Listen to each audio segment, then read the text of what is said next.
First take of the day, we talking about how you feel about Luka Doncic and the Lakers and LeBron. You think they can be contenders playing small ball, or do you think they have to get a big in order to go to the big show? Well, I'll tell you one thing. I kind of feel like Golden State's the blueprint. Yeah. Golden State plays small ball. Mm-hmm. They won a few championships themselves. Mm. And so what I'm looking at right now is the fact that the Lakers, they actually are playing better defense, inspired defense. Mm. And so that inspired defense, it all really comes down to however LeBron moves, that's literally how the whole team moves. I've never seen LeBron in a long time move as aggressive as he has on defense. And that makes a big deal. They're starting to gel a lot better right now. Yeah. I mean, sky's the limit. I think the only thing right now the Lakers have against them is making sure that everyone stays healthy. I don't know if you had a chance to watch Rui yesterday, but Rui's a big piece, but on a layup, it came down on that knee a little bit different. So if he's healthy, LeBron stays healthy, Luka stays healthy, obviously everyone else staying healthy, I think they can do a lot. Just because between LeBron, Luka, and AR-15, I mean, they can at least combine for 60 to maybe 90 points in between themselves. I mean, that's dangerous, man. AR-15, good lord. That is just dangerous, bro. So, what you think? You know, I think you said the key word there was defense. I ain't never seen LeBron move like he been moving. Yeah. You know, and that's a critical piece, I think, because especially as much of the leadership that he takes up being there, it's easy to help incite motivation when the people who are running the show and leading the ship are also doing it at a high level.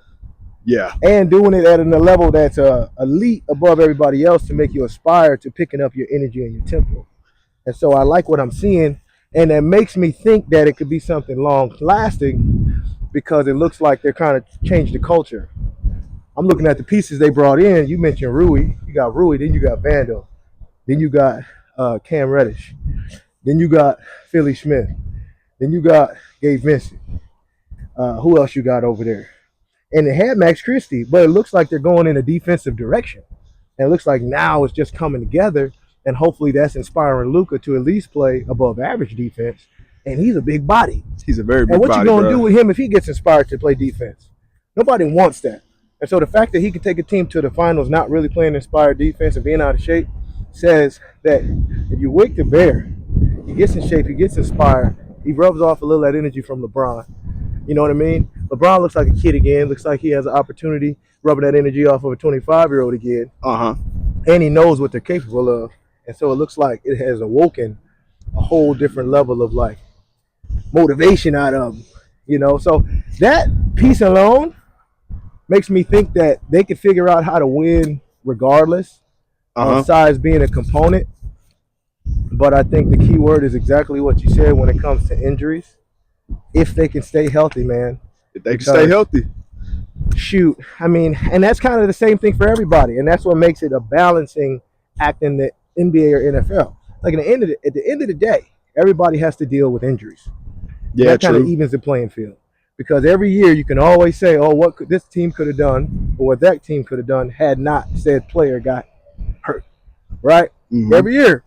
And so that's such a critical component that nobody can really project. So we're all kind of spectators in that regard. But I think they got potential. Man, I think they look good. I think they look pretty scary. And I think teams better watch out because when you got powerful scoring forces in two twin towers like that, you can surround them with defenders who aren't score forwards first. And that's scary because it's always been LeBron and other guys, right? It's never been LeBron and another guy like LeBron. Like, wow. You know what I'm saying? No. So when they figure it out, bro, shoot, it's going to be an element we haven't seen yet. Because it's not really small ball when you got 6'8" at the one. You know what I'm saying? Bingo. Come on now. And here's another thing. Is that small ball? It ain't. And plus, triple dunk. LeBron can play bully ball now. Come on now. He can play the 5. Yeah. And still be effective. Yeah. Because there's like, when you think about bigs in the league, LeBron is all a 6'9", at least 260 himself. Sure. That's a big body. Yeah, he got the weight too. Bingo. So I'm looking at that. I'm looking at the athleticism of Jackson Hayes. It's one thing to be tall and athletic, but at the same time, he can control his body pretty good too. So he's not necessarily getting into foul trouble. Right. That's huge. And so he also knows floor spacing, and that's the reason why he can catch so many lobs, because he's like a walking bucket. When you have that kind of playing style and you always have avenues and outlets outside of LeBron, AR-15, and Luka, Yeah. that makes the team extremely dangerous. Man, you ain't lying. You sure ain't lying. And they're kind of coming into their own. Yeah, they are. They really, really are. I noticed the one thing about Luka right now, though. I know he's, it's going to take some time for him to kind of get his shot going. For sure. He's been a little off from three. Yeah. But I mean, that's kind of to be expected. But what I do like the fact he's staying aggressive. He is staying aggressive. Yeah, because eventually, them shots are going to fall. Yeah. So, and another thing that I really like about it is he's showing you how elite he is in all areas as a basketball player and not just a scorer. Because he's covered up when he's putting up 40, 50 points on another game. Then he has a game where he gets like 15, 10, and 12. You know what I mean? And that's still a spectacular game. 15, 10, and 12. It's just overshadowed because we see the 40 and the 50 and the 30 that he averages and all that type of stuff. yeah. And so now we get to see him in a different element where he's trying to contribute while he finds his groove. Mm-hmm. You know, and I think, shit, man, the fact that they're figuring out how to make it work at an elite level now, once he gets to the point to where he knows how to find his shot alongside LeBron and AR-15, and then Rui ain't no chump outside on the corner three to be the spot up man, shoosh.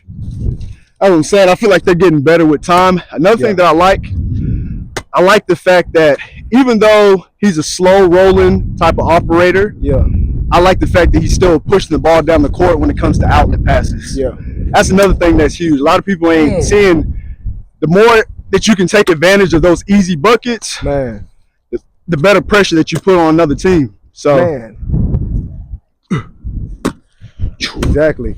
I don't know if you saw the other day, but it was like, man, who were they playing? I forget, but they couldn't establish a lead because Luka kept catching the ball and even two-handed, wham, throwing it court to court. Like that happened 3-4 times over the course of a quarter. Mhm. And that's about 8 buckets. That makes up a difference. You can't really catch a groove or momentum if you can't score and then get back on defense, cause a turnover, and then score again. You can't really get a wave going yeah. when they're interjecting it the whole time with those quick, easy buckets. And those are like hidden details, hidden dynamics that I think are going to keep them around the conversation for a long time this year. Mm-hmm. And we're probably not going to be able to understand why and where it's coming from. But I think they're going to stifle a lot of teams because they have to get used to that style of play from two different people. I have 2 Magic Johnsons. No, literally. That's dangerous. My bad. No, for real though, but that's dangerous though when you have 2 Magic Johnsons. Yeah. What you gonna do? And then you know what I also Too noticed? I like how over the years LeBron has rubbed off on Austin Reeves, For sure. and now Austin Reeves is low key rubbing off on Dalton Connect. Yeah. They're starting to gain chemistry. That's another thing that's huge because now you have another player that can become a little bit more IQ focused on the court. For sure. That just makes it where you're a little bit more deeper in your bag as a team. For sure. 100%. Talk to me about Travis Hunter though. What you think? So honestly and truthfully, Yeah. he can play both. You think so? Look, while he's young, allow for him to figure out what he wants to do. Stamina too though? Yeah, stamina too, because think about it. How many people right now has the stamina to actually run the route tree? It's one thing to catch a bubble screen, right? But it's another when you talk about route tree, because like I think about like Deion Sanders back in the day. Who else used to run? Maybe Champ Bailey a little bit. Yeah. And so, but they didn't run route structures the way these kids do now. And so what I'm seeing what he's doing, Yeah. I think that he would be great at wide receiver. I mean, I know he can shut a whole field down, but I will say this. Which one does he value more when it comes to getting paid more? Because in the league, they're going to probably pay you more at wide receiver. So it's either that or shutting down a whole field at corner. So, I don't know. I think that the first 2 to 3 years, let him play both. Now let's talk about how many snaps a game. Snaps, I'm not really worried about. I'm thinking more quarters. I'm thinking he needs to play second and fourth quarter at wide receiver. Clutch times. First in the third quarter, he actually needs to be playing corner. Yeah, I think that would be good for him. Come out, slow down the momentum. Yep. Slow down the momentum a little bit before the team can really catch a flow. Okay, let me ask you this. What happens if he ends up being the best receiver on the team? Exactly. And he's the best corner on the team, just like how he was in college. Precisely. What's the coach going to do? Precisely. You can't force your best athlete to be on the sideline. Precisely. It ain't going to work like that. Exactly.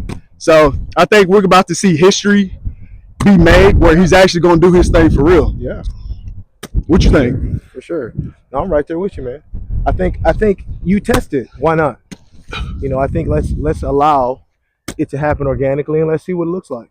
If he's extremely that passionately interested about playing both sides, let's allow him to do so. It's like, okay, all right, young man, hey, let's see it. And if he showed he could do it on the collegiate level. We understand there's doubts because on the NFL level, it's a lot faster game. They're a lot stronger. And so they're looking at his size to see if he's going to be durable enough to withstand that amount of contact on both sides of the field to not only receive it but deliver it. We see guys right now play just one side of the field, and everybody's kind of challenged with injuries right now. Yeah, that's true. And so now you're going to play both sides. Never allow your body that time to breathe, to recover, to rest after a nick, ding, or bang, And then you're going to do it successfully because we don't need average and tired. If you can't be better than our best guy tired, that's, I think, going to be the determining factor. They're going to see how he looks in third and fourth quarter scenarios and see if he's still at the same motor, better than the next guy in the fourth quarter playing on both sides of the field. Yeah. I think that's the speculation. And I think now on the other side of it is, I think exactly to your point, situation down in distance is going to be a big factor.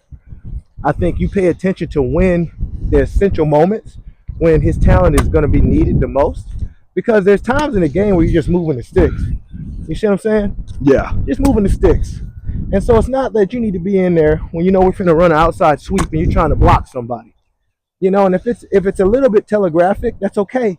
Because when you're great, you can tell them what you're going to do. They can't stop it. And so we've seen many times in football, athletes come in for special packages and they know what's about to happen. Yeah. And you can't stop it. The tush push. We'll get to that next. Yeah. They know what's about to happen, but you can't stop it. Can't stop. So when you see Travis come in, he probably is going to be a pass play. Yep. That's okay. But can you stop it? You see what I'm saying? Yeah, no, I feel you. Now, I don't know if he lives on offense unless he wants to chase that money. I think maybe he lives on defense and make that impact because maybe it's a little less opportunity for injury on defense. Who knows? What's your thoughts on that? You think it's more or less opportunity for injury at DB or wide receiver for him? That's a tricky one because I feel like it's a lesser chance of him getting injured at DB than wide receiver. But there's one thing that I did hear Deion say. What? Now you can't hit the receivers no more. Hey, it's a different game. You can't hit the receivers no more. Oh, yeah. It's a little bit different when it comes to longevity now. They're protected. Bingo. Because they're such an asset to the entertainment side of the game. Exactly.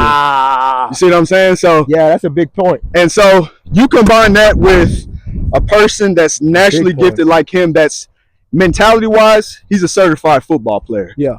A football player is someone that literally would probably play any position and don't mind it. Yep.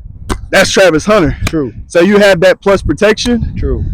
That's why I feel like the game is kind of changing right now. Man, what's your thoughts on this? Because I truly feel like the risk taking that makes those gadget guys so explosive in college is not there on the NFL level. Mhm. It's a standardization, like foundation that's in the league that seems to be not beneficial to gadget guys Mhm. because it's not really a lot of risk taking to where those guys can kind of shine. Yeah. Like just like screens, you know what I mean? Like a lot of bubble screens. Guys like I forget his name, maybe Rashad White, that was playing with Tom Brady. Mm-hmm. You know, he made a whole career off of the bubble screen. He catch that ball out there and Out of there. Yep. You feel me? Yep. And they've kind of gotten away from the screen, you know. But those giving guys opportunity to create in space is something that we haven't really seen them do extremely well. You got Daryl, you know what I mean? Like certain guys can, but it's not highlighted as efficiently as it can be. Look at Deebo Samuels. They can't really find a good fit for him. Uh-huh. You know what I'm saying? And you got different guys like that who it's just challenging. So I hope he doesn't fall into the component of, oh, what was that other guy's name? He plays for Buffalo now. Curtis Samuel. Another gadget guy they couldn't really quite find. So I hope that they don't overhype it so much to where they limit him because they don't know how to use him. Yeah. You know what I'm saying? That's why I feel like he's going to have to probably pick one or the other to like dominate and say, this is me, and then just be a dog on the other side of the ball. Okay, so here's the thing. Here's the thing that's interesting about Travis Hunter. Yeah. Okay, so you talk about bubble screens, right? So, He's the type where he can catch that bubble screen, he can take it to the house. But here's what he has to his advantage that most receivers in the league right now don't have. What? If he has to catch a ball and like it's a jump ball, Yeah. he's probably gonna come down with it at least 95% of the time. For sure. Because he got hops. For sure. And so when you have hops and you got hands, not too many receivers can do that in the league against an actual defender. They can do it on air, right? Not against an actual defender. So I think that's gonna make a difference with him. For sure. But then on defense, his instinct to read offenses whenever they throw those bubble screens, he can be literally a pest when it comes to either obviously breaking it up, or picking it off. For sure. And so that's another thing that's dangerous. Damn. So, I don't know. That's a tough one. That's why I can't wait to see what he's going to run in his 40th combine. Man. Because that's going to tell a story. If he run a 4.3, they're going to let him play both ways. Yep. They're going to let him play both ways, bro. Yep. But if he runs maybe a 4.45, something like that, they'll probably be kind of biased and probably let him play corner. Yeah. Something like that. But, I mean, a person like that, the way he's built, even though he's slim, he's like country strong. Yeah, for sure. Yeah, for sure. And that's kind of the hidden secret, right? You got like Bucky Irving at Tampa. Yeah. He's a smaller physicality, but he's strong. Mm-hmm. You know what I mean? So strong that it was hard for them not to give him more reps. You know, they were trying to split the backfield a little bit more evenly early in the season, and it was working beautifully. I think that, but Bucky Irving's so explosive. Every time he touches it, it's like, wow, lightning. He's got that, like, young, young bounce. Hey! You know, he's out of there. Explosive. And so, slowly but surely, he started getting more snap share after Rashad got hurt. But, with that being said, sometimes it's not all about just size on the scale. Doesn't tell the story. You got to look at injury history. You look at durability, how many games they play, versus how many times they're out. Some guys are slippery, like Lamar Jackson, just know how to not get hit hard. People don't understand that slight little, okay, I see this guy's finna come square. Just whoop. You know what I mean? Just so, like boxing. Slip it off just a little bit. Mm-hmm. It was funny about it. So, when it does come to injury history, that's the only thing. He's been nicked up a couple times in college. Yeah. So that's kind of tough. But when you have somebody that's just so dynamic, I don't want to necessarily compare him to a basketball version of Zion. Yeah. But what I'm saying is, like, when Zion's healthy, he's absolutely like a freak of nature, right? Oh, man, for sure. I was just watching. He did an easy layup the other day. And I was watching the highlight. I said, God, dog. Because it wasn't the fact he just did a layup. He jumped from, like, I don't even know. He soared. I seen that. He jumped. He jumped like this. Played in the air for a while. And he decided to through two defenders. Yeah. Baby, nope. Okay. And that body control is what I'm talking about. Because Travis Hunter, he's a type, as soon as he catches the ball, that's another thing that receivers do. Yeah. They'll sit there, boom, run a hitch, Yep. they'll catch it and they'll always turn to the inside. Yep. He's the only one where as soon as he'll catch it, he'll mess around and tightrope that sideline Mm-hmm. for a touchdown. Mm-hmm. That's something that's like, that takes pure athleticism to do that, especially to turn like that. That goes to show you how explosive he is, how flexible he is, and how his instincts, it's second to none. And his feet. To be able to break down and then to drive. Because he's coming out of that thing driving. He's not just, you know what I mean? He's not like just glitching. Like he's driving out of it. Driving, dog. Yeah.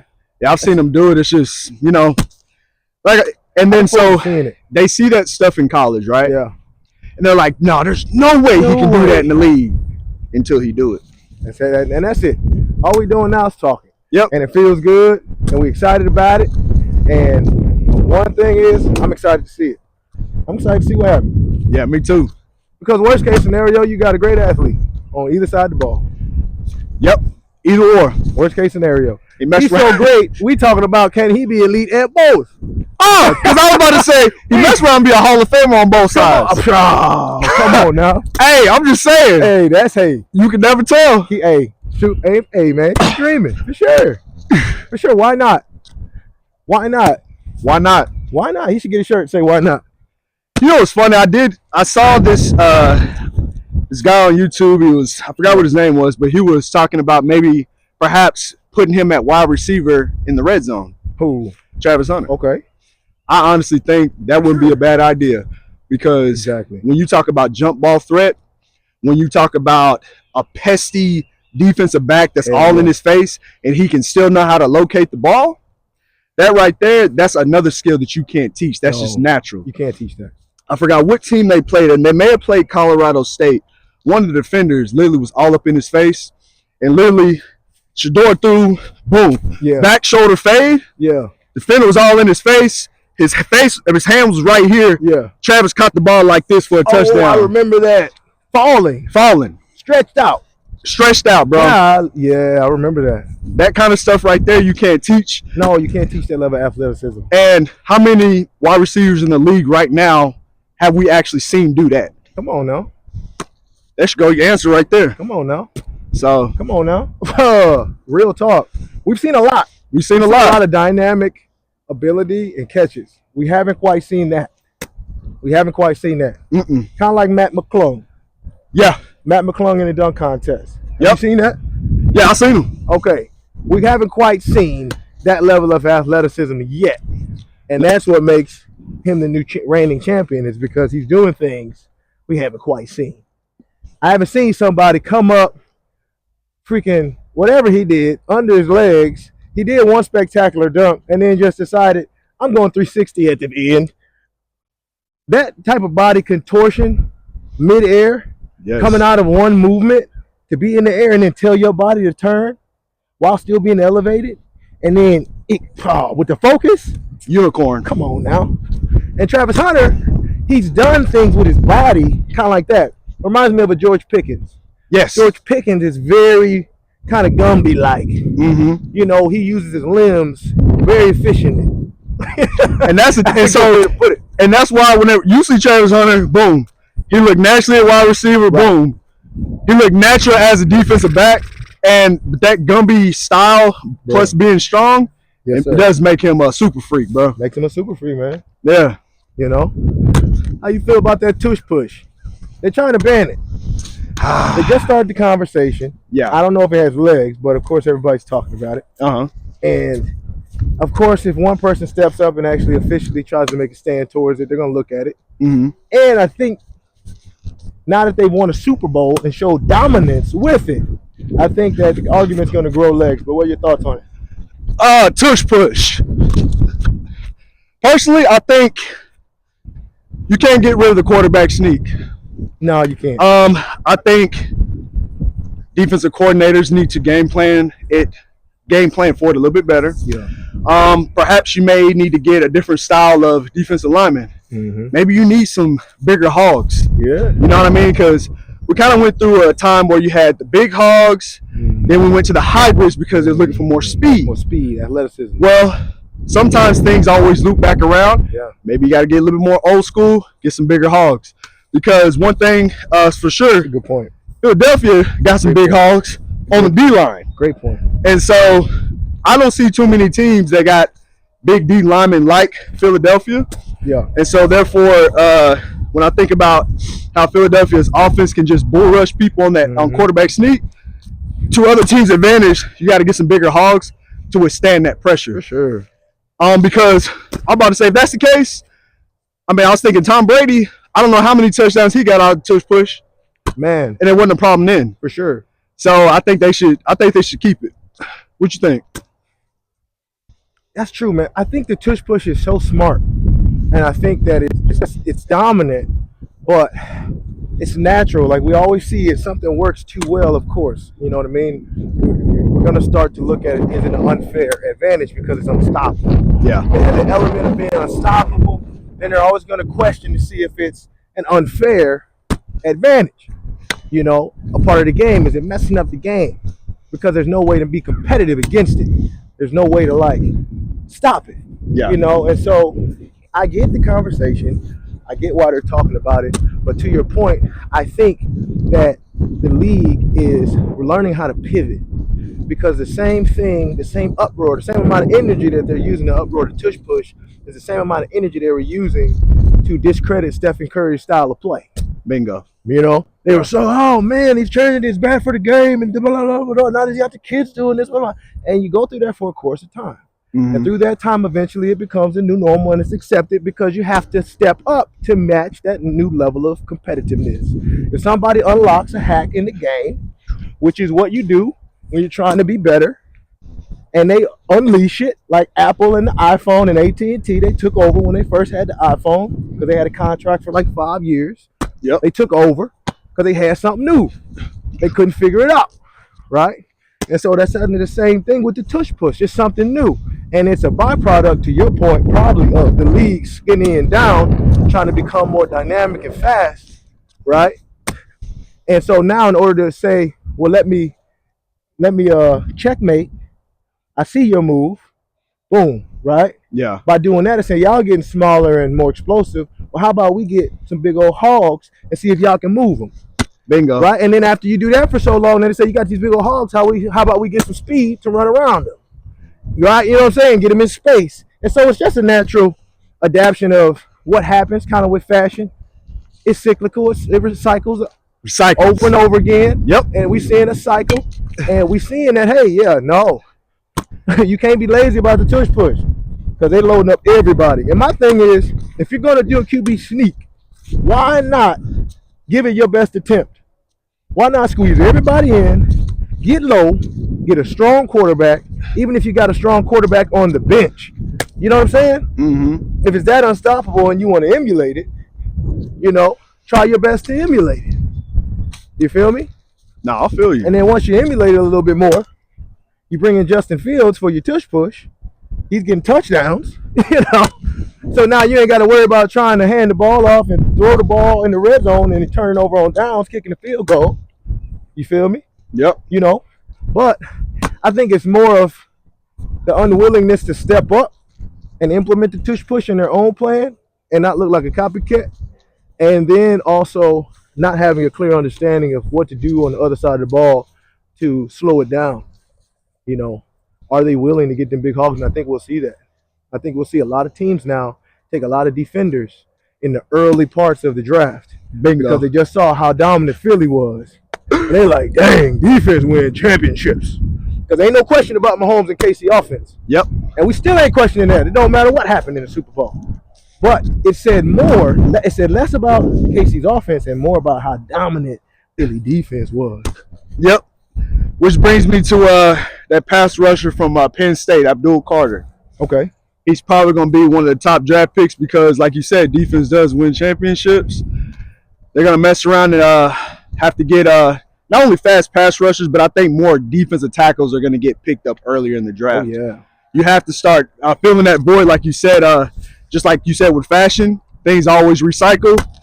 Defensive tackles, offensive linemen, interior front, without the big boys in the front, you really can't do nothing. Man, the dominance, speaking of that Super Bowl, the dominance Philly had on that D-line, they didn't blitz anybody.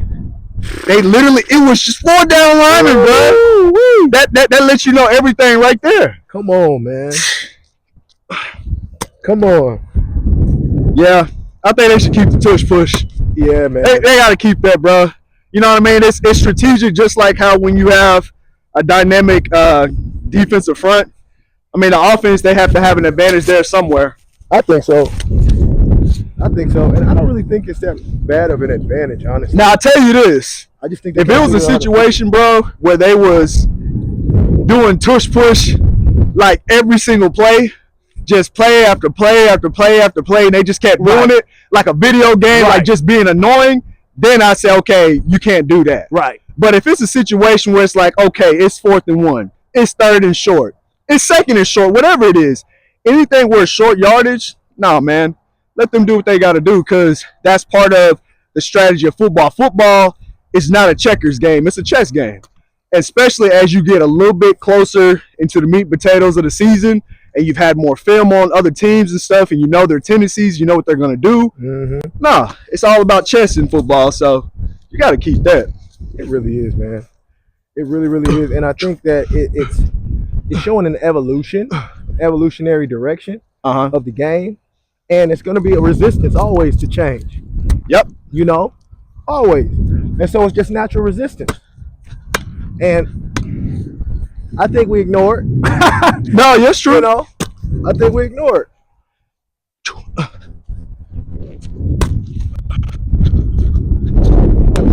Yeah, we do.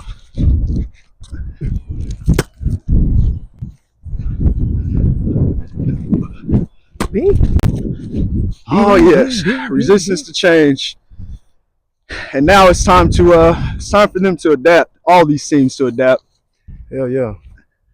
Talk to me about Golden State. You got Steph. I mean, for one, he dropped 56 the other day, so we know he ain't going nowhere. How you feel about him, Butler, and Draymond taking it all the way with that young squad? Well, I did hear Steph say once they got their superstar, he said, "Well, this is it, the last run." Yep. So they say. Yeah. I feel good about it because Jimmy Butler is not like he's one of them type where he's trying to outdo most players on the court when it comes to being a superstar. Not at all. He's just a dog on the court. That's it. And so that's it. I see that, and I see how him and Steph are gelling, and you know Draymond's gonna give it his all. I mean, honestly, they still may be able to make a run out of experience. Steph is going to be Steph. Steph can turn that light on any given time. Anytime. And so you drop 56, I don't care what time of the season that you drop 56, that's still 56 points. 56. And honestly and truthfully, it's low-key kind of dangerous he's doing it right now. Right now to the back half of the back half of the season, bro. Yeah. That's huge, bro. For real. 100%. You ain't lying about that. I mean, yeah. I think they're the perfect yin and yang, man. And I think what we don't understand is because Jimmy's so quiet during the regular season, and a lot of times he's just a smart player. I think he knows how to govern himself and how to manage his body and energy expenditure. Yep. So we really don't see or hear a lot of noise out of Jimmy Butler, maybe because the biggest impact of his dominance isn't scoring. He's one of those guys. He's playing help defense all day, every day.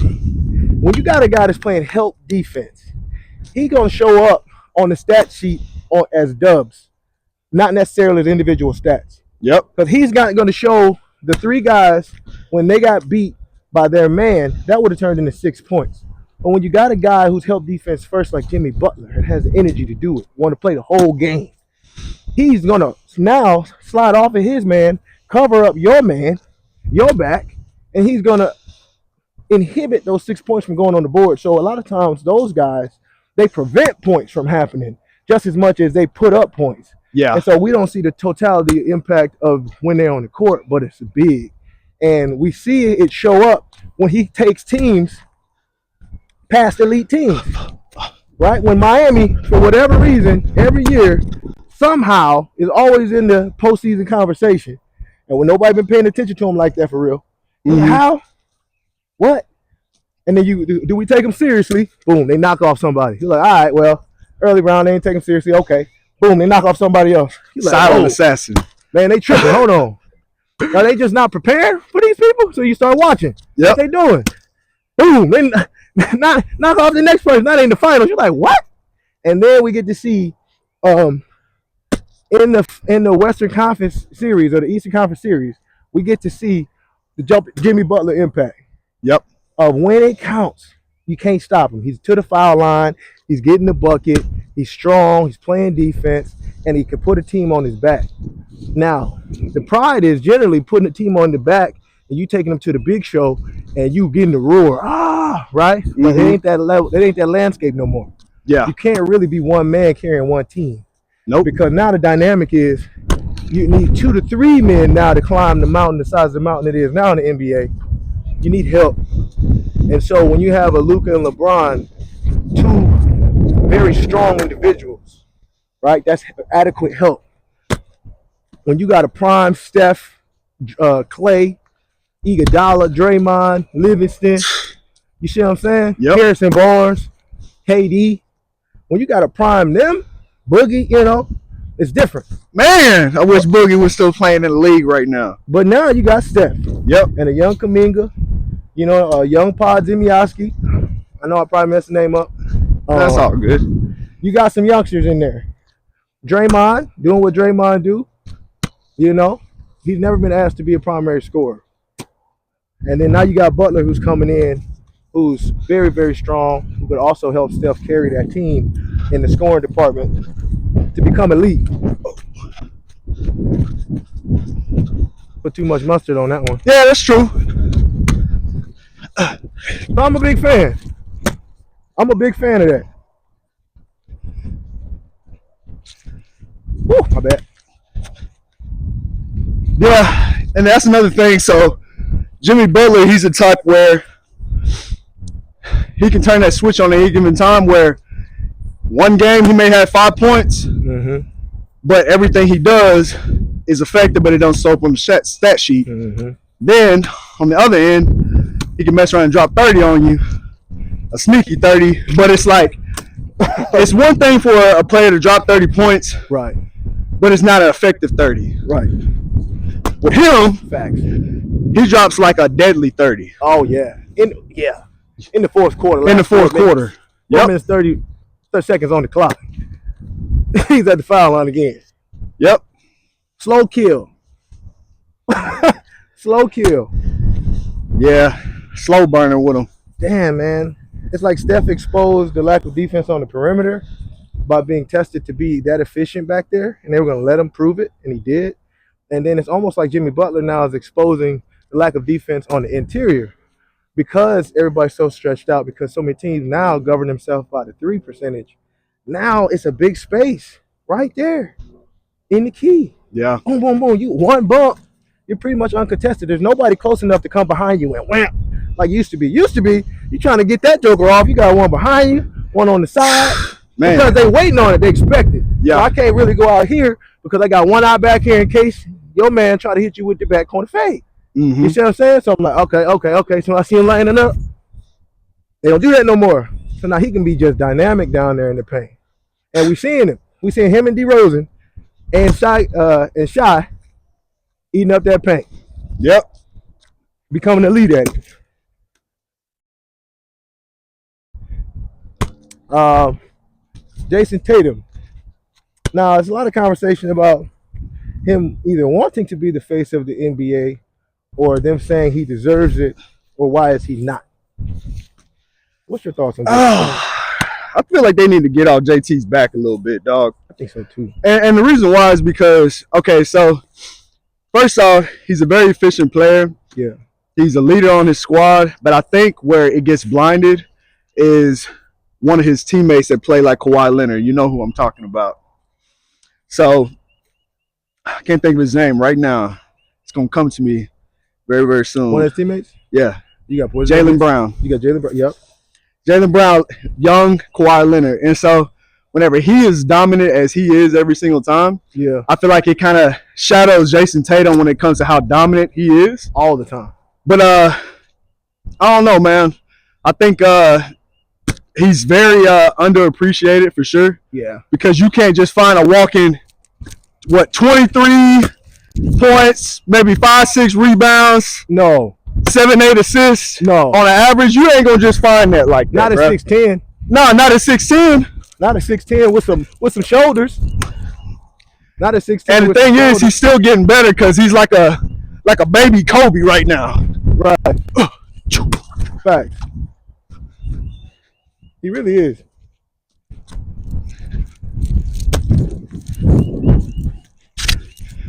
And that's another thing. No one's talking about Boston, but they're gonna sneak and get into the finals again if they don't watch Of it. course. Teams don't watch it. Of course. We know what team's gonna get in. They're coasting right now, which rightfully so. I thought about that. I'm like, man, these guys play 80 games. You know, we go in and play 5, maybe on a Monday, come back maybe on Wednesday.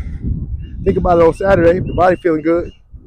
These cats, a full game, plus some type of practice, 80 games in a season. Mm-hmm. Every other day they playing, sometimes back to back, and they flying in and out of a suitcase Yep. and busting to play a game today. The next day, Bruh. hold up, that's a lot. So the elite teams, they really seem to me like they do just enough. Outside of the guys who really govern themselves differently on their own expectation personally, Uh-huh. teams do just enough to win, to get in the playoffs where they want to, then they cut it on. Yep. Then they cut it on. Then you see the potential. So I think Boston is definitely going to be in the conversation of going to the finals again. Somebody's going to have to figure out how to knock them off. Hopefully they stay healthy, because injury is going to be the only thing. And see, that's the thing. As long as Jason Tatum and Jaylen Brown is healthy, Yeah. they must run and bust 40 apiece. That's how dangerous they. That's another thing. That's how dangerous they are, because them two remind me of literally like Kawhi Leonard and Paul George, but in their prime. You ain't lying. Bro, that's dangerous, dog. Man, but- Except a taller Paul George Man. and Jason Tatum. That's true. That's very true. Yeah, bro. Man, you're right. So they're talking about now Luka and LeBron. They're saying are the Lakers Luka's team now? Or do you think, you know what I mean, it's still a dynamic to where LeBron is the primary leadership, or you think that it's shifting? Oh, it's still a GOAT James team now. It's still a GOAT James team now. Because and you can tell because LeBron's energy is just up right now. He letting you know. He's just letting you know. Now, LeBron still wants to have Luka as the leader. I think it's right now where LeBron is just like, you know what? Let me keep my energy up to let him know, hey, I'm really in this for real this year. For sure. Like, this ain't just like we just glad you're on the team. No, while you're here, let's go ahead and pack our bags and see if we can go to the championship. Oh, no? You know what I'm saying? So I really feel like that's the situation. Yeah. But he can also see, okay, Luka, you still trying to get into your groove. Yeah. I know that also with Luka, that's also his favorite player is LeBron. So LeBron is going to still do his thing right now, but eventually LeBron going to just, okay, Luka, the floor is yours. But I think that's going to happen once we get a little bit closer to the playoffs. Yeah. Because Luka, you can tell, you know, even though, he got traded, he's still getting back into his groove, even though he can be a smooth, like, triple-double with, 19, 15, and 10 like it ain't nothing. For nothing, bro. Like, he's doing that for less. That's what's crazy to me. Man. Like, how you doing that for less? Yeah, how you doing that for less? You doing that for less. So Just easy. Just get up, off the couch, bag of Doritos, hookah and a tall boy. Yeah. For real. Bag of Doritos, hookah and a tall boy. Because you know he not eating, he don't look to me like he eat a whole lot. He probably just eat a lot of BS. You know, because he got that soft. You know, because he probably snack bad. Yeah. He looked to me like a bad snacker. Like, he's got that little fluffy weight he keep on him. You know what I mean? Yeah. So if you can run up and down the court for the course of a game, 39 minutes, But you're see, in relative decent shape. But you're not playing at your potential. I'm about to say with his playing style, it's like he playing at the rec when it comes to his slow rolling Come development. on, man. And so you really don't have to be super athletic. Now here's the He look thing, like the big lullaby. and the thing is, he bigger than you think. Big? He bigger than you think, but it's like in a strength wise. He bigger than you think. So, you know, he'll slow roll it. He'll bump you one time and step back. Yeah. Man. Hold on, bro. It's funny because I was watching it yesterday, and I promise Luka was coming across the mid of half court line, and Alexander Walker, Nikhil, he comes up there and he saw him like run up and like bump him, trying to like disrupt him a little bit. And Lucas looked like a panda bear, man. He just he bounced off him like a fly. And I'm like, that is the secret weapon. He's too big. He's unmovable. Mm-hmm. He's strong. I played against some guys like that. I played against those old linemen who know how to play basketball. And they in there like this, 6'5", back the size of this. Boom. Wide body. Wide body. And you trying your best to move that 345. Yeah. And it's just something different about having that massive weight. You just can't move it. Mm-hmm. You see what I mean? So you can't disrupt it. So he can just stand there. What are you going to do? And I think that's a component of him being big is the fact he knows how to use it. He knows how to use it. You see what I'm saying? Like, it's amazing because I feel like while everybody's going fast, he's going slow. Man, they can't do nothing about And it. so it made me think about how I seen this podcast with LeBron. He was talking about what he loves about Luka. Big lullaby. Luka can go in there and do a Euro, and he was like, Luka do 1 Euro, 2 bodies go by. He do another Euro, 2 more bodies go by to this. So now he only has 1 defender. Boom. That kind of stuff, man, that's just dangerous, dog. That's just dangerous. He like somebody uncle in the gym, man. He just know like, he reminds me of he reminds me of the running back for the Steelers. You know who? Oh, I know who you talking about. Le'Veon Bell. Le'Veon Bell, boy. He hit that. Woo! Like, and take off. Yep. And take off like a locomotive. Yep. Chugga, chugga, chugga, chugga, chugga. He just let it all wind out. He's like, Man. okay, Bing. Like he play like he's playing Jenga out there. What's that? Zanga with the blocks. Jenga. That's Jenga. Yeah. No, the one that come down and you change it around. Oh. And it like, you know what I mean? You gotta change the shape real quick before it bloop. I know what you're talking about. I just don't know the name of There's it. a bunch of random little sizes and you gotta kick it around Yeah. till it falls into space. I think it. Are you sure that ain't Jenga? Jenga is them blocks that you poke out That is right. and it falls over. Connect 4? Not Connect 4. That's with the little circles. Damn. What was it called? That's funny. Anyways, yeah. Anyhow, That's but all. yeah, no, they look cold, man. They look cold. Let me see. What else are they talking about right now?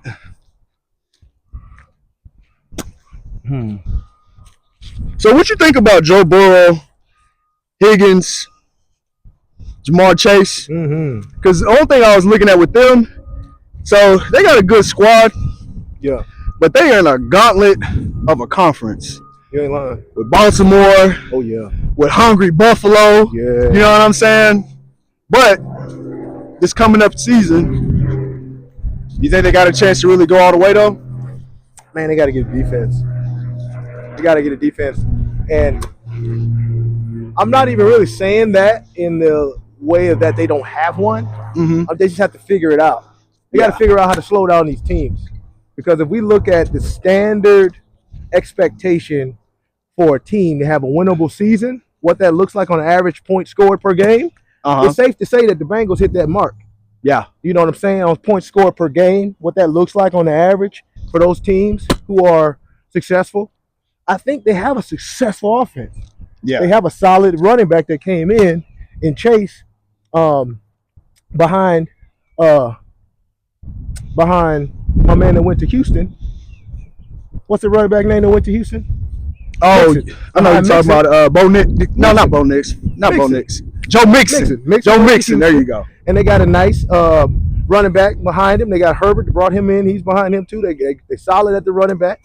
You know what I'm saying? And if you can run the ball, that means the offense is doing well enough. The line is doing well enough, right? And did Burrow have enough time? I don't know if he had enough time, but I know he had enough time to run the offense. Yeah, I don't know if he had enough time to be as dominantly pass heavy as they were, and then allowing the teams to scheme against them because they're kind of one-sided. Mm-hmm. And so I think they have more like mechanical things to fix as well on the schemes of the offense and the defense versus what they're capable of. I think you already signed Burrow. You know he's not going nowhere. You know Chase ain't going nowhere. You bring Higgins back. If you know what I'm saying, too many times teams are looking at what works, find it, and then are unwilling to do what it takes to keep it together as long as possible. Yeah. Like the offense works with them so much to the point of it didn't matter who the number 3 receiver was, it didn't matter who the tight end was. Everybody else was catching touchdowns because the dynamic of their 2 receivers was that vast. Chemistry. They got the 3rd string tight end in there, Hudson or Sample, whatever his name was, catching touchdowns. You know, it was wild. The offense looked good. I think you bring all of that back and you run it back, and you see what else you can do to bring in. You open the checkbook. Once you get something good, smash the gas. Yeah, because dynamics like that, unless you have drama, they playing around. Unless you have drama, kind of like how Buffalo had. Yeah. With what's his name? Who's that big body quarterback they got out there? Josh Allen. Yeah. And then Stephon Diggs. Yeah. Unless you have drama like that, you go ahead and keep what you have, and you see how far you can take it. Facts. I was thinking about when you was talking about having a good run game, and so a run game helps obviously because that allows for a defense first to get their energy back, so that way they ain't just being totally exhausted on the field the whole time because of all those 3 and outs. And it brings me to your boy Dak Prescott, and so I was thinking about how, like, Dallas, obviously they're trying to possibly go get themselves a young quarterback, right? And I know everyone looks at the quarterback position. I got a little pushback on that, but at the same time, I kind of get it. If they want to get themselves a young quarterback, but I was thinking about the run game. Dallas formula, it's always been a good run game will take you to the Super Bowl. 100%. There was a glitch where they almost did it whenever DeMarco rushed for like 2,000 yards. Yeah. And so what I'm looking at is, okay, if you're not going to do that, here's another thing when it comes to Dak Prescott. If you're going to get a quarterback, honestly, I think it's slightly time to do that. But in order to establish a solid run game, you're going to have to get a solid running back. But also, Dak's going to have to start running again. He did it at Mississippi State, dog. Oh, man. Okay, he did it at Mississippi State. And I'm like, now I know he got injured and stuff, but that's just part of being a football player. You're going to go through those injuries. And so the one thing I'm looking at with him, he all of what, 235, 240? Yeah. All of 235, 240, man. He needs to go ahead and put it all on the line this year to show what he can really do, because whenever your quarterback becomes a threat like that, as far as running and passing, that makes it where at least time of possession, y'all get to keep the ball more. For sure. First downs, you get to keep the ball more. That's a sneaky thing about Jalen Hurts and the Eagles. Yeah. You know, they keep the ball in their hands. You know, and so those long possessions, it's not only playing offense, it's playing good defense on offense. Yeah. A strong offense is a good defense. Bingo. You off the field. See what I'm saying? The more you can keep the offense from having an opportunity to score, the more dominant you can be, the more in control of the game you are. Yeah, that's true. I think they can afford to take a young quarterback, maybe second round. Yeah. First round, it's not as popular as a call, but I would say they need to still go get themselves an offensive tackle. Hell yeah. You can't go wrong getting a dominant offensive lineman in the first round. Man, say. And it's kind of weird getting a quarterback in the second round, but you got to put a little pressure on Dak. Man. You got to put a little pressure on him, because I feel like he plays better when he got pressure. When he has pressure, when it comes to people saying that he's not good enough. 100%. Not necessarily pressure when it comes to how he's going to necessarily play in the game. That right there, it's not always his fault. For sure. It's not always his fault. For sure. But it is about that time, because that's just like a coach. Right. Andy Reid. We all knew he was really good in Philadelphia when he was the head coach. Right. They always got just close. They almost get there every single time, but they never could win the Super Bowl. Right. But it was just due for them to go ahead and move on. Facts. Dak's been in the league for 9 years now. Yeah. I said this a few years back. I was like, Dak looked like the type where it's going to probably take him about 10 years to get him one Super Bowl. Yeah. He just looks like one of them type of quarterbacks. Right. Yeah, Mississippi State, they didn't really get good until his senior year, and I think they had a 10-win season. Right. Now Dak is in. He's been in the league for 9 years. He's coming up on his 10th season. Right. Go ahead and put it all on the line when it comes to now. Go ahead and run the football. Yep. Him being able to run the football, but at the same time, the coaches put a little bit more pressure on him, because time is ticking and that shelf life is pretty much here now. Yeah. It's either he's going to get it done. Not saying that he's not a good quarterback, Right. but it may be almost time for him to change sceneries. It might be. And this is going to sound kind of crazy, but you know who I wouldn't mind picking him up, and Who? I think he would do good there? Who? Pittsburgh Steelers. Yeah. I think so because Pittsburgh, they need another Big Ben That's true. type quarterback. That's true. And I think Dak would. I Somebody think he would stand in fit there he would fit the mold out there. Make the good throw, Yep. but be able to rumble Mm-hmm. and get what you need when you need it. Yep. You know. Yeah. That's what they need. I think you're right. I think that would be all right for him, dog. But what you do with the Cowboys though? So if I'm the Cowboys, Who you get? Justin Fields? for now, Yeah. yeah, I get Justin Fields for now. for now, Hell yeah. yeah, for now, and see if you can go get old Arch Manning next year. Yeah. You feel me? Go get you Justin Fields, a young gunner. Yeah, go ahead and let Justin Fields do his thing. I'd go ahead and maybe ask for Pickens too. ooh, that wouldn't be a bad idea. And you know what's crazy about it? Even though he's a pest, when it comes to sometimes his attitude a little bit, for some reason Dallas knows how to handle them type of players. They do.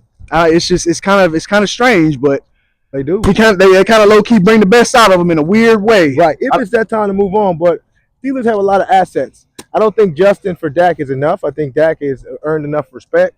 You know what I mean? To request a good package.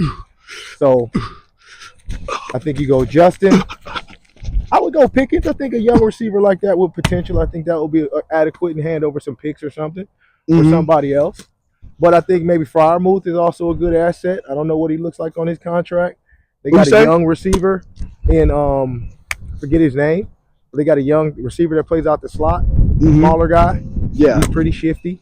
They got a couple other guys, Van Jefferson, Mike Williams. I mean, you know. So their receiver room is healthy, but not necessarily dynamic. I don't know who they can get other than George Pickens to liven up that deal. But I like Justin Fields, man. I'm not a Justin Fields hater. I don't understand. I mean, the guy he's grown at Chicago since they got him over the course of 2-3 years. He got to look better and better and better. And toward the back end of the last season before he got hurt, they didn't have nothing, and he was the bright spot. He was rolling and running all over the place, throwing the good ball. Him and DJ Moore had good chemistry going, Mm-hmm. you know. And then he goes to the Steelers and he wins, but he won out like the last 7 games. Seemed like they got it going in Chicago. He was doing well. They had the opportunity to go get who they thought was a unicorn in Caleb. They go get Caleb. So unfortunately, they had to have that awkward conversation and let Justin go because they didn't think he was the type of guy that would gel in that environment. Which is a weird situation His because situation. So he goes to the Steelers and they treat him like, secondhand clothes or something. Nothing wrong with that. But they kind of look at him like, okay, like damaged goods. And I'm thinking like, man, the Steelers, y'all just got like a low-key kind of dog that's about to blossom if y'all give him time and help him get to that next level. And shoot, I mean, I think the Steelers should sit there and then try to move other areas of the team. Take that money and reallocate it other ways. Maybe even run it back with Russ and Justin, I would. And yeah, just Russ see. is a tricky situation. Russ is in the prime of his career where he needs to go where everything's pretty much already established. Yeah. He's not. I don't want to have to put him in a Kirk Cousins situation where you go to Atlanta, but they're gonna draft a young quarterback and they already ready to move on from you type situation. That was cold, Because that's cold blooded, dog. That's cold-blooded, man. So I don't want it to be like that. But to your point, when it comes to Justin Fields, I think Justin Fields, man, I think he's a great quarterback, but I think it's one of those things where sometimes you can get lost in the sauce in the NFL because now they don't have time to develop. They don't have time to develop quarterbacks anymore. Not at all. I was thinking about what's his name, Sam Darnold. Sam Darnold's one of those kind where he came into the league, but he was a slight little bit of a turnover machine. Mhm. Whenever he was in college a little bit, it carried over into the NFL. But as he started maturing, you saw what he did this year. Yeah. Justin Fields is going to probably be in one of them situations where he's going to get his chance, but it's Yep. going to probably be maybe a couple of seasons from now. You think so? Yeah, I think it's going to be like that. So too. And it's only because now there's so many athletes coming out, So many. and it's like you just are changing them like batteries. He's gonna get lost in the funnel, and I kind of see it. Yep. You know, and I'm somebody who actually was paying attention because Chicago being the squad, I'm just looking, you know what I mean? And I'm like, okay, I mean, he's showing potential, you know, and then he gets the Steelers and he goes 4-1 before they bench him. You know, they didn't really give him an opportunity to show any trend of downside. Yeah. He did what was required to win the games. You see what I'm saying? Yep. Now, if he won a few games to where they got blew out and he couldn't show the My bad. if he went a few games to where he didn't have the opportunity,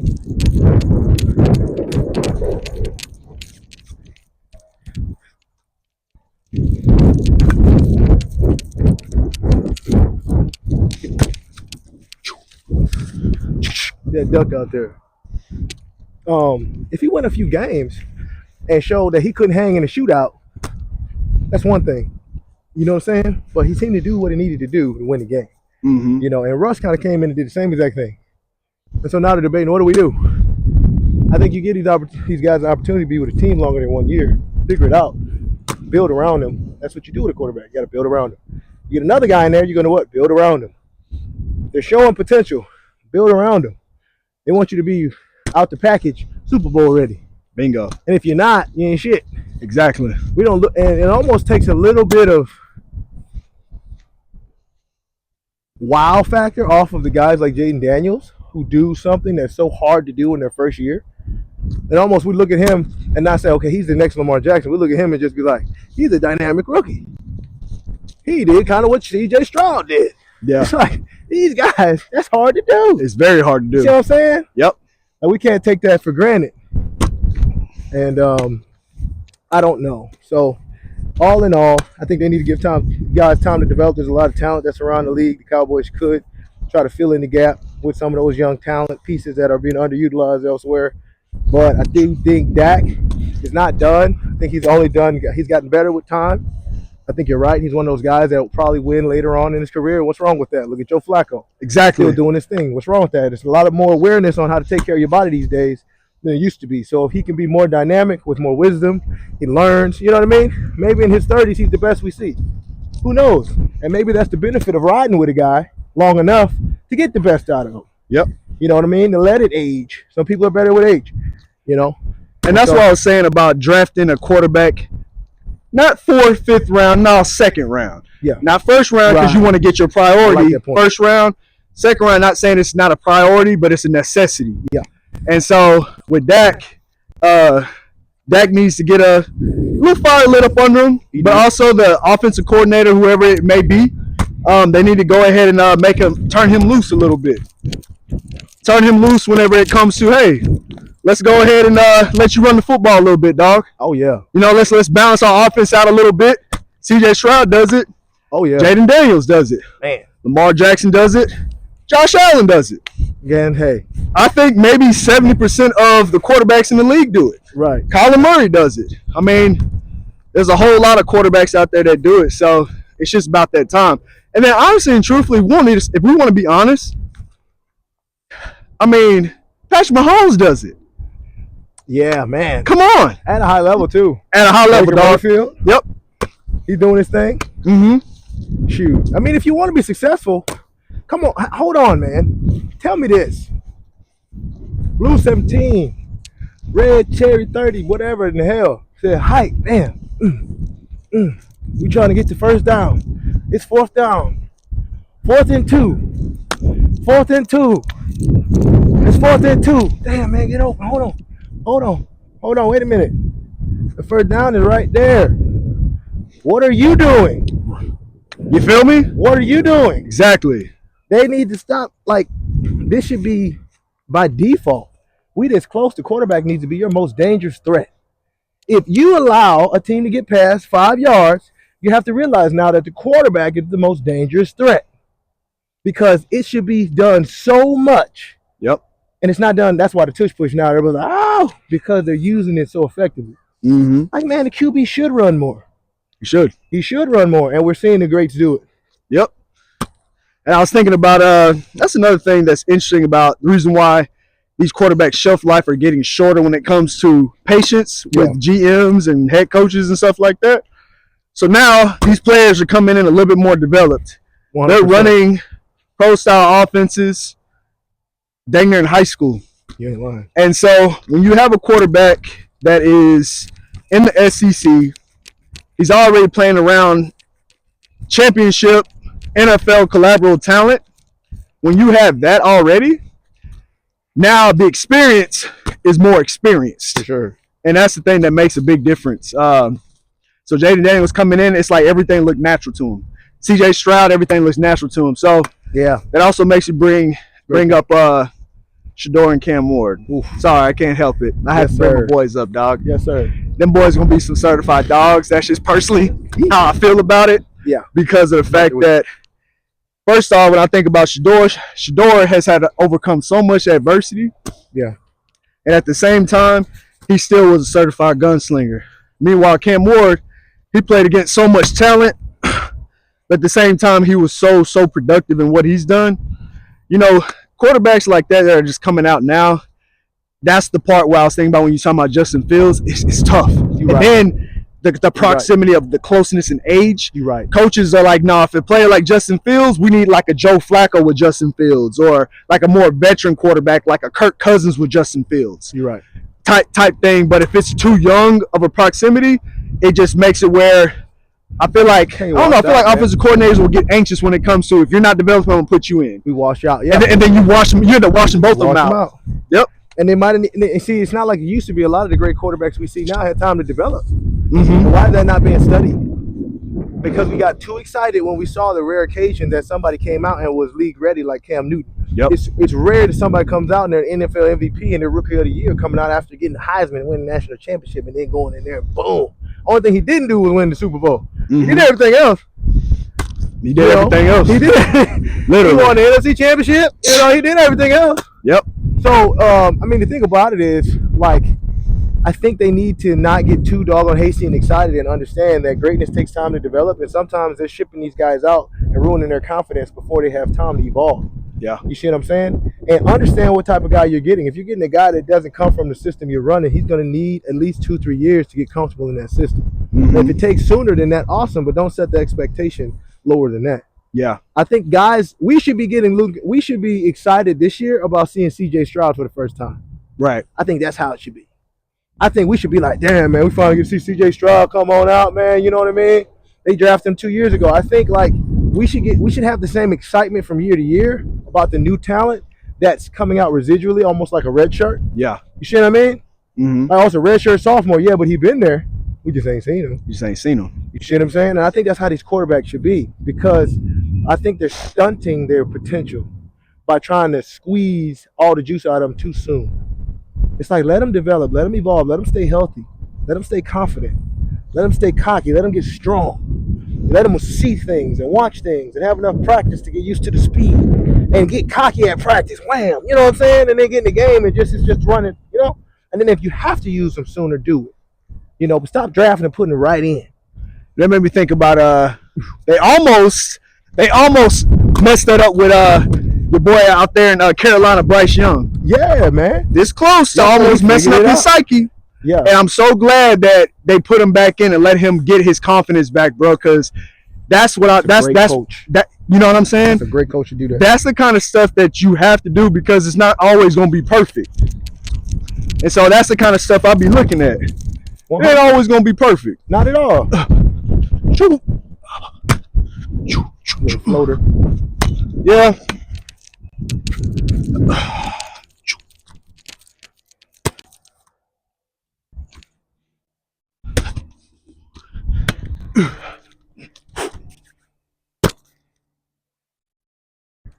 Woo! Gotta get my wrist action together. Yes, sir. Oh, that was right on the money. It's a cool park, bro.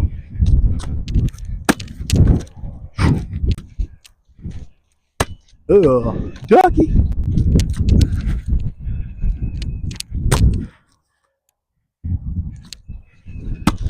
I don't know why when I threw that ball up, made me think about Travis Hunter. He's so good, they can put him on punt return. Oh, come on, man. Whoever drafts him, and he might break the bank on what they wind up having to pay a guy like him. You know? Yep.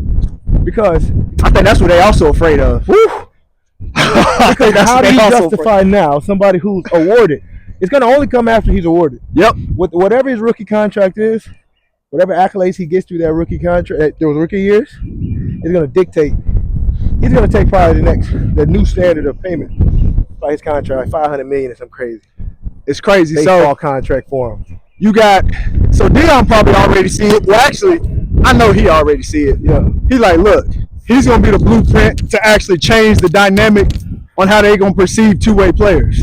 Like, I think that's the thing. They're gonna see it differently because there's gonna be more players that's coming out, and the pool's probably gonna start in Colorado because they got two more two-way players that a lot of people don't know about that had those gray jerseys on. The gray jerseys for Colorado usually represent you're a two-way player. They had two players like that, right? Then you're going to allow for top recruits to come in and play two ways. So that way they want to play two ways a lot of times. They don't. If you got the energy, you want to be on the field. That's what people don't understand. You know, only time you want to be on the field is you tired and gassed. And even sometimes when you're tired and gassed, you want to be on the field. Yep. If you got the energy, you want to be on the field. You want to be on the field. You know what I'm saying? And so, it takes a level of exhaustion to really downgrade your efficiency.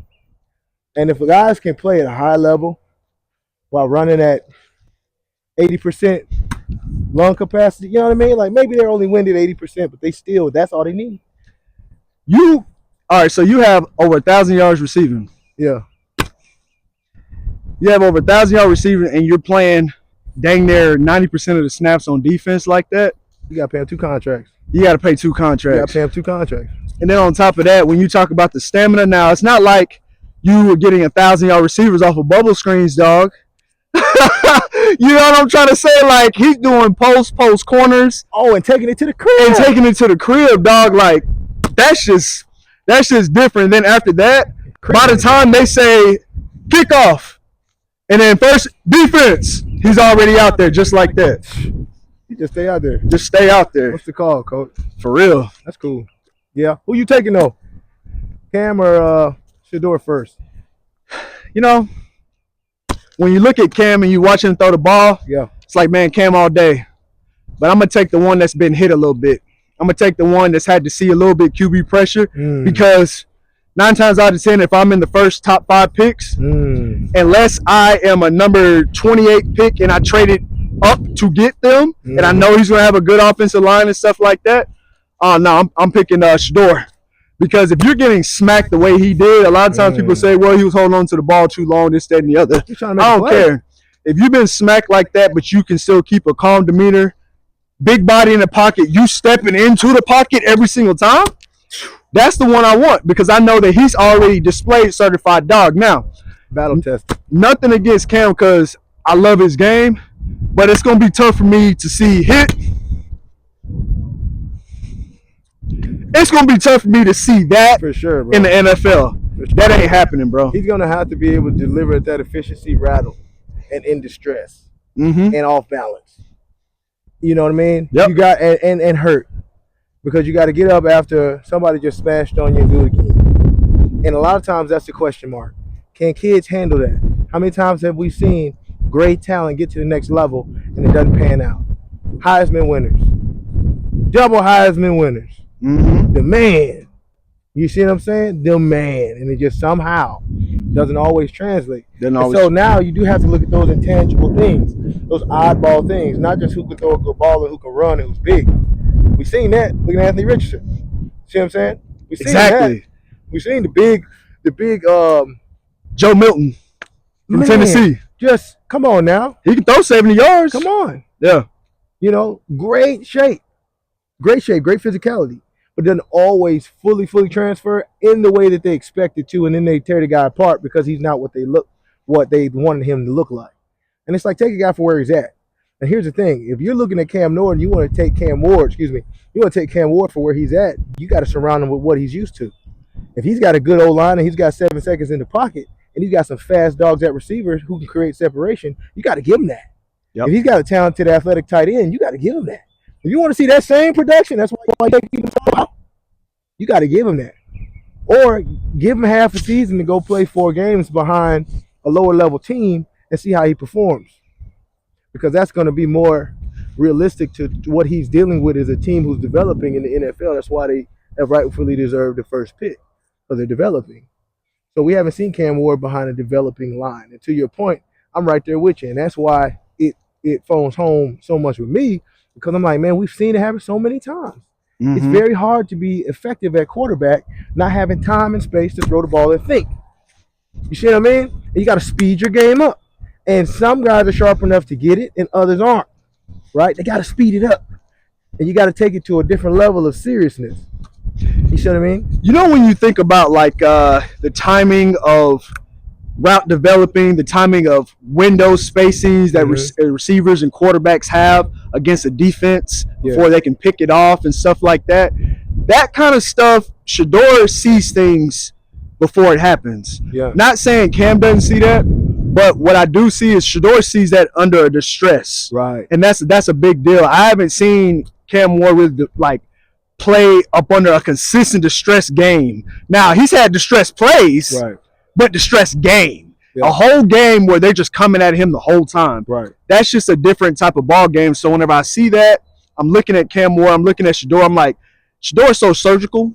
He's so surgical in the pocket. The way he knows how to read the first read to the fourth read, depending on how many receivers they have out there. Yeah. He can read everything so fast. Not saying that Cam can't do that, but under the stress, it's just a different ball game. Now, when I think about the team that would probably fit Cam Ward the best when it comes to the top 5 picks that have the most talent around them right now, it's going to sound kind of crazy, but Cleveland. They got a good tight end. They got great receivers. Man. The O-line's pretty decent. Man. They got a great defense. Man. I mean, even though I know your boy going to be getting out of there soon, your boy, a defensive end, what's his name? You talking about Big boy came out there from Texas A&M. Miles. Yeah, Myles Garrett. Mm-hmm. So, like, obviously he's going to be gone, but despite that, they still have a good defense. A really good defense. Really good defense. So, I don't know, man. Whenever I see that kind of stuff, I'm like, plug and play, that's where it's at. Now, I will say this. I did hear a rumor about how the Rams may be interested trading up with the Giants, right? Matthew Stafford going to the Giants, right? Because I think it's the GM or the head coach, since they're new, they got to win now. If not, they're going to get fired, right? So, let's say, hypothetically speaking, Matthew Stafford. What are you going to do with the Giants? You say what? What's Matthew Stafford going to do with the Giants? I'm just talking about rumors. I'm just talking about rumors because experience, they probably thinking, well, if we get some experience in here, maybe we can win, maybe we can be at least a 500 ball club. I think they could, yeah. You know, at least a 500 ball club, right? For sure. So what I was looking at was, okay, let's say the Rams do trade up to the number 3 pick, because that's where the Giants are right now. It's the Titans, it's the Browns, and then it's the Giants, right? So you're going to get a dog either way it goes if you're top 3. Now, in that situation, back to your point about you have to surround Cam around pieces where he's used to that type of talent, then he goes out there to LA. If LA gets traded to the number 3 pick, then that's whenever you get a Cam Ward. Shit. You know what I'm saying? Because Cam going to mess around and go out there, and he's going to be probably doing what Jaden Daniels did out there in Washington this year. You know what I'm saying? Right. That's the kind of stuff that I think will be good. But either way, I feel like Cam Ward would be a little bit more of a project quarterback to me versus Shedeur. I think Shedeur can pick it up a little bit quicker, but Cam he's right behind him when it comes to the IQ of picking it up fast too. So I think between those two, I think they're going to both have phenomenal rookie years. Yep. Careers is going to be great, but if I'm going to run a franchise now, and I'm thinking about pressure, when it comes to not only just leadership, vocal leadership, for sure, being able to withstand the media whenever they try to throw some adversity, I'm getting Shedeur. Yeah. I'm getting Shedeur. Yeah. Yeah. And that's the thing. That's the tough thing about the conversation, is because by going with Shedeur, it's not a knock on Cam Ward. By going with Cam Ward, it's not a knock on Shedeur. You know, either way you go, you can't really go wrong. It really just depends on if people are going to take the time to not get lost in the hype and the buzz and actually study their game and really look to see what would be the best fit for that player. Because if you're going to make the captain of your ship, you're going to make a switch out and come in with someone new, then you have to make sure that it's a boat that they can effectively drive and have been driving. Mm-hmm. You see what I mean? It's the captain of your ship here. And so you have to take your time. And I hate when I just see guys get picked because they had great success on college. Right. And maybe the 12th pick quarterback might have been perfect for your program and your offensive coordinator and the system you run. You know what I'm saying? Mm-hmm. But instead of you picking the one who maybe came out of a smaller school and might be projected number 15, we go with the top talent that we think is associated to the most success, but it ain't always the best fit. Right. And so I think the biggest thing there is the team needs to look at the fit. You know, I think either guy has the potential to be successful if they're in the right fit. You know, even Shedeur. And another big point to what you made was which I wasn't thinking about until you said something, was Jackson State just wasn't dominant before Deion got there, right? So because Shedeur took over the reins while they had all that success at Jackson State, you see what I'm saying? It shows that they're used to building and they're used to overcoming and they're used to being resilient and fighting. You know what I mean? It's a different callus that you have from working out in the elements. You know what I mean? And overcoming adversity. And maybe they both have, they're both outstanding talents and quarterbacks, but we'll see. But it seems like from what we've seen the youngsters go into the first 2 years, which is generally a team that's rebuilding, has a couple gaps on the offensive line. They have to be a guy who's used to playing rattled, who's used to understanding how to play under distress, who's used to dealing with the mental hurdles that come from fighting from behind and really having to fight for everything, you know. And it seems like Shedeur kind of has inadvertently, probably not intended. Colorado probably wish they could have gave him a lot more time in the pocket.